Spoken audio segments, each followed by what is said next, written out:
గత ప్రభుత్వం 5 సంవత్సరాలలో రాష్ట్రాన్ని ఆర్థికంగా కుదేలు చేసిందని, జగన్మోహన్ రెడ్డి 5 సంవత్సరాలలో చేసిన అప్పులు తీర్చడానికి కూటమి ప్రభుత్వానికి తలమునకలవుతోందని, త్వరలో కూటమి ప్రభుత్వం ప్రజలకు ఇచ్చిన హామీలను నెరవేర్చేందుకు ముఖ్యమంత్రి చంద్రబాబు నాయుడు ఆ దిశగా పాలన సాగిస్తున్నారని తిరుపతి తెలుగుదేశం పార్టీ పార్లమెంటరీ అధికారి ప్రతినిధి ఊట్ల సురేందర్ నాయుడు తెలిపారు.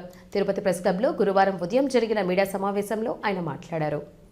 గత ప్రభుత్వం ఇచ్చినటువంటి బకాయిలు, ఆరోగ్యశ్రీ బకాయిలు, అదేవిధంగా ఫీజు రీయింబర్స్మెంటు, ఇలాంటివన్నీ చూసుకుంటే దాదాపు 22,000 కోట్ల రూపాయలు మనం వచ్చిన తర్వాత, కూటమి ప్రభుత్వం వచ్చిన తర్వాత వాటన్నిటిని కూడా క్లియర్ చేయడం జరిగింది.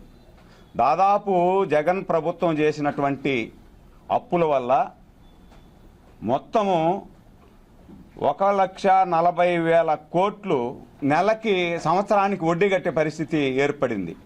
అంటే ఇప్పుడు అప్పు చేసిన 10 లక్షల కోట్లు ఏదో ఒక అభివృద్ధి సంక్షేమ పథకాలు లేకపోతే అభివృద్ధికో వెచ్చిచ్చునుంటే దానివల్ల ఇప్పుడు ఫలాలు వచ్చి ఉంటాయి.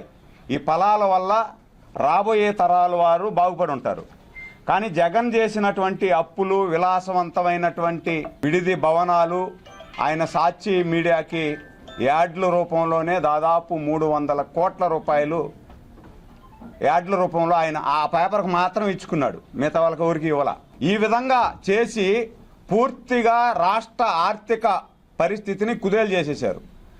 ఈయనకంటే ముందు ఎంతమంది ఉమ్మడి ఆంధ్రప్రదేశ్లో కానీ, ఆంధ్రప్రదేశ్ విడిపోయిన తర్వాత కానీ ఎంతమంది ముఖ్యమంత్రులు అందరూ కలిసి 2 లక్షల కోట్ల రూపాయలు అప్పు చేస్తే ఈయన ఒక్కడే 5 సంవత్సరాలలో 8 లక్షల కోట్ల అప్పు చేశాడు.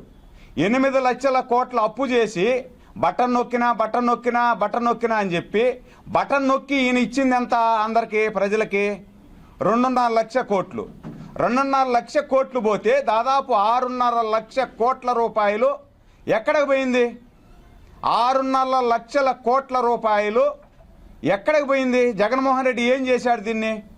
అంటే ఇవన్నీ ఒక ఎత్తు అయితే ఆయన కుటుంబం విలాసవంతమైనటువంటి జీవితానికే గడపడానికే 80,000 కోట్ల రూపాయలు చేశాడు. అంటే ఒకసారి తలుచుకుంటే ఒళ్ళు జిలపరిస్తుంది. గత ప్రభుత్వం చేసినటువంటి తప్పులు, ఆ భారాన్నంతా కూడా ఇప్పుడు ఎన్డీఏ ప్రభుత్వం మోయాల్సిన పరిస్థితి. కానీ తెలుగుదేశం ప్రభుత్వం ఈరోజు ఏదైతే ప్రజలకు ఇచ్చినటువంటి హామీని తూచా తప్పకుండా అమలు చేస్తూ